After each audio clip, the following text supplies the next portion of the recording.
നമസ്കാരം. ഇംഗ്ലണ്ടിന്റെ കോച്ചായിട്ട് രവി ശാസ്ത്രി വരുന്നു. ബ്രണ്ടൻ മക്കല്ലം പുറത്താകുന്നു. ബാസ്ബോൾ ക്രിക്കറ്റ് ഇനി ഇംഗ്ലണ്ടിൽ വേണ്ട എന്നുള്ള തീരുമാനത്തിലേക്ക് എത്തുന്ന സ്ഥിതിയിലേക്ക് കാര്യങ്ങൾ മാറുകയാണ്. അങ്ങനെ വരികയാണെങ്കിൽ കോച്ചായിട്ട് രവി ശാസ്ത്രി എത്തുമെന്നുള്ളതാണ്. 2022 ഇംഗ്ലണ്ടിന്റെ കോച്ചായിട്ട് ബ്രണ്ടൻ മക്കല്ലം അധികാരത്തിൽ ഏൽക്കുന്നത്. പക്ഷേ ബാസ്ബോൾ ക്രിക്കറ്റ് ഒക്കെ വന്ന് ഇംഗ്ലണ്ട് ടീം ഒട്ടാകെ തന്നെ മാറുമെന്നാണ് പ്രതീക്ഷിച്ചിരുന്നെങ്കിൽ ഇംഗ്ലണ്ട് അങ്ങനെ ഒരു തെറ്റിദ്ധാരണയാണ് ഉണ്ടായത്. ഇന്ത്യക്കും ഓസ്ട്രേലിയക്കുമെതിരെ ഹോം മത്സരത്തിലായാലും എവേ മത്സരത്തിലായാലും ഇംഗ്ലണ്ട് അങ്ങനെ ജയിക്കാനൊന്നും സാധിച്ചിട്ടില്ല. നിങ്ങൾ ഇപ്പോഴത്തെ ആഷസ് എടുത്ത് നോക്കുകയാണെങ്കിൽ 4ാമത്തെ ടെസ്റ്റ് ഇതായിപ്പോൾ ഇംഗ്ലണ്ട് ജയിച്ച് നിൽക്കുന്ന ഒരു സാഹചര്യം ഉണ്ടെങ്കിൽ പോലും ഓസ്ട്രേലിയ ആദ്യത്തെ 3 ടെസ്റ്റും തൂത്തുവാരി ആഷസും കൊണ്ടങ്ങ് പോയി.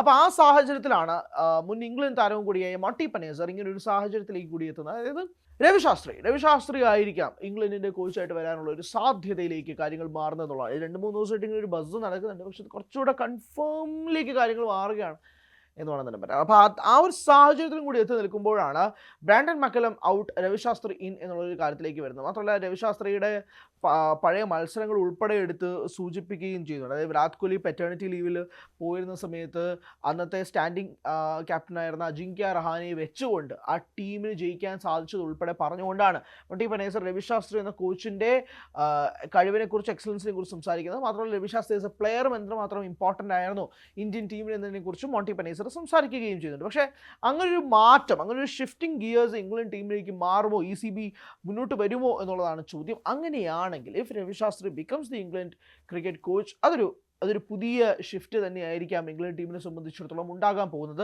അതെല്ലാം മനസ്സിൽ വെച്ചുകൊണ്ട് തന്നെയാണ് ഇങ്ങനെ ഒരു കണക്ക് കൂട്ടലിലേക്ക് അവർ എത്തുന്നത് എന്നതും കൂടി തന്നെ പറയണം. Brendon McCullum has failed to deliver as a coach for England team എന്നതും കൂടി വ്യക്തമാക്കുന്ന രീതിയിലേക്ക് കാര്യങ്ങൾ മാറുമ്പോഴാണ് chances of him getting out എന്ന് പറയുന്ന ഒരു സാധ്യതയിലേക്കും കൂടി വരുന്നത്. മോണ്ടി പറയുന്ന കുറച്ചുകൂടെ കാര്യങ്ങളുണ്ട്. അതായത് രവി ശാസ്ത്രി എന്ന് പറയുന്ന വ്യക്തിക്ക് കളി നന്നായിട്ട് മനസ്സിലാക്കുന്ന വ്യക്തിയാണ്. നന്നായിട്ട് കളി മനസ്സിലാക്കി, he knows how to read the game എന്നാണ് മോണ്ടി പനേസറിൻ്റെ വാക്കുകൾ. ആ കളി വ്യക്തമായിട്ട് മനസ്സിലാക്കി എങ്ങനെയാണ്, ഏതൊക്കെ രീതിയിലാണ് മത്സരം നടക്കുന്നത്. ഇപ്പോൾ രവി ശാസ്ത്രി എന്ന കോമൻറ്റേറ്ററിനായിരിക്കും നമുക്ക് കൂടുതൽ പരിചയം. ഓഫ് കോഴ്സ് രവി ശാസ്ത്രി എന്ന ഇന്ത്യൻ പ്ലെയറിനെ നമുക്കറിയാം. പക്ഷേ കുറച്ചുകൂടെ ഒരു ജെൻസി വൈബിലേക്ക് വരുമ്പോൾ, അല്ലെങ്കിൽ നമ്മൾ കുറച്ചുകൂടെ ഇറങ്ങി ചെല്ലുമ്പോഴേക്കും രവി ശാസ്ത്രി എന്ന കോമൻറ്റേറ്ററിനാണ് എല്ലാവർക്കും പരിചയം. രവി ശാസ്ത്രി കോമൻറ്റേറ്റ് ചെയ്യുമ്പോൾ പോലും നമുക്ക് ഇപ്പം 2011 വേൾഡ് കപ്പ് ഫൈനലിനെ കുറിച്ച് ഞാൻ പറയുന്നതല്ല, പക്ഷെ നമ്മൾ ഒരു 35 ഓവേഴ്സിലോ 40 ഓവേഴ്സിലൊക്കെ രവി ശാസ്ത്രി കോമൻറ്റേറ്റ് ചെയ്യുന്നത് നിങ്ങൾ ശ്രദ്ധിച്ച് കേൾക്കണം. മത്സരം ഏത് രീതിയിലാണ് പോകുന്നത്, കളി എങ്ങോട്ടാണ്. ഞാൻ ഒരു 50 ഓവർ ഗെയിമിനെ കുറിച്ചാണ് പറയുന്നത്. ഒരു 30 ഓവർ കഴിയുമ്പോൾ he reads the game, he analyses the game. എങ്ങനെയാണ് രവിശാസ്ത്രി അനലൈസ് ചെയ്യുന്നത് ഭയങ്കര രസമാണ്. അതായത് കളി എങ്ങനെയാണ് പോകുന്നത്, ഏത് ദിശയിലോട്ട് നീങ്ങും, എവിടം വരെ എത്താം, പ്രഡിക്റ്റബിൾ സ്കോർ, ഇതിങ്ങനെ അറ്റാക്ക് പിടിച്ചാൽ എങ്ങനെ പോവും, അല്ലെങ്കിൽ ഷിഫ്റ്റ് ചെയ്യണം, അല്ലെങ്കിൽ ബൗളേഴ്സ് ചേഞ്ച് ചെയ്യണം, ലൈനപ്പ് മാറണം. അങ്ങനെ രവിശാസ്ത്രി കോമൻറ്റേറ്റേഴ്സ് ബോക്സിൽ നിന്ന് പറയുന്ന പല പല കാര്യങ്ങളുണ്ട്. അത് ഭയങ്കര രസമാണ്. അത് പലതും കുറുക്കി കൊള്ളുന്നതും കൂടിയാണ്. അപ്പോൾ he knows how to read the game എന്ന് മോണ്ടി പനേസർ പറയുമ്പോൾ അത് ജനങ്ങൾക്കും അറിയാം. കാരണം ജനങ്ങൾ പറയാൻ ആഗ്രഹിക്കുന്ന പല കാര്യങ്ങളോ അല്ലെങ്കിൽ അതിനേക്കാളും 2 പടി മുകളിലൊക്കെ രവിശാസ്ത്രി ഡെലിവർ ചെയ്യുന്നത് കോമൻട്രി ബോക്സിൽ നിന്ന് നമ്മൾ കേൾക്കാറുണ്ട്.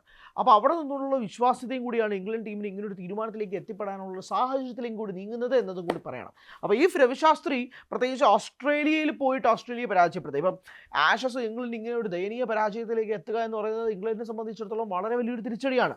ആഷസിൻ്റെ ഒരു 5 ടെസ്റ്റ് സീരീസിൽ ആദ്യത്തെ 3 ടെസ്റ്റും ഓസ്ട്രേലിയ തൂക്കിക്കൊണ്ട് പരമ്പരയും കൊണ്ട് പോവുക എന്ന് പറയുമ്പോൾ ഇംഗ്ലണ്ടിന് ഉണ്ടാക്കുന്ന നാണക്കേടും ക്ഷീണവും ചെറുതൊന്നുമല്ല.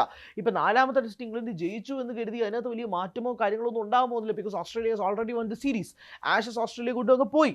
അപ്പോൾ ഓസ്ട്രേലിയ കൊണ്ടങ്ങ് പോകുമ്പോൾ ഒരു ഫൈറ്റ് പോലും കൊടുക്കാതെയാണ് ഇംഗ്ലണ്ടിന് ആ ആഷസ് പോലൊരു ഇത്രയും ജൈജാൻറ്റിക്കായ ഹിസ്റ്റോറിക്കലായിട്ടുള്ളൊരു സീരീസ്. ഒരു പക്ഷേ ഇന്ത്യ പാകിസ്ഥാൻ എനിമിറ്റി ഒന്നുമല്ല. അത് cricket is England versus Australia. അതാണ് ആഷസ് ആണ് ക്രിക്കറ്റ്. ആഷസിൽ നിന്നാണ് എന്താ പറയുക, ക്രിക്കറ്റിൻ്റെ ഒരു ഫയർ ഉണ്ടാകുന്നത് ആഷസിൽ നിന്നാണ്. ആ ആഷസ് ഇത്രയും ഈസി ആയിട്ട് ഓസ്ട്രേലിയ എടുത്തുകൊണ്ട് പോകുമ്പോൾ ഇറ്റ് ഹേർട്സ് ഫോർ ECB. അതുകൊണ്ട് തന്നെയാണ് ഇങ്ങനൊരു തീരുമാനത്തിലേക്കും കൂടി എത്തുന്നത്. സോ ബ്രണ്ടൻ മക്കല്ലം പടി ഇറങ്ങുകയാണെങ്കിൽ is Ravi Shastri the perfect and finest choice എന്നുള്ളതാണ് ചോദ്യം.